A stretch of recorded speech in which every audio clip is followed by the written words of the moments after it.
To solve yarn catastrophes like this, I designed the electric eel wheel yarn counter. Other yarn counters are either adaptations of fishing line meters that don't work well with yarn, or are designed using old limiting technologies.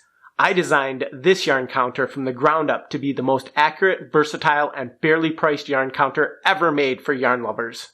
This first screen measures your yarn as it is pulled around the disc. This screen lets you easily pick between yards and meters. This menu lets you enter a length of yarn and then beeps at that length, which lets you take a large cone of yarn and break it up into several smaller bobbins for weaving. There is also this little plug on the side which can work with future electric cone winders or ball winders to automatically stop them when you reach your desired length. By the way, if you don't like the beep when pressing the buttons, it can easily be turned off. Now let's show it in action. This is some worsted weight yarn that we're moving from an electric eel wheel 6 bobbin directly to a ball winder. This is cobweb yarn on the electric eel wheel nano going to a knitting audi, showing that very fine yarns count great. Here's some bulky yarn on a swift going to a ball winder, showing that thick yarn works well. Here is yarn on a skein winder going to a ball winder. You can even use it while knitting to keep track of how much yarn you've used. I could show more examples, but the point is this yarn counter can handle fine to bulky yarn, and you can use it at any stage in your fiber workflow, so you don't need to have an extra pass just to measure your yarn. This counter has been in development for nearly 2 years, going through many prototypes. One area the community has really helped me improve is the clamping mechanism. This clamp holds firmly to most tables and took several prototypes to perfect.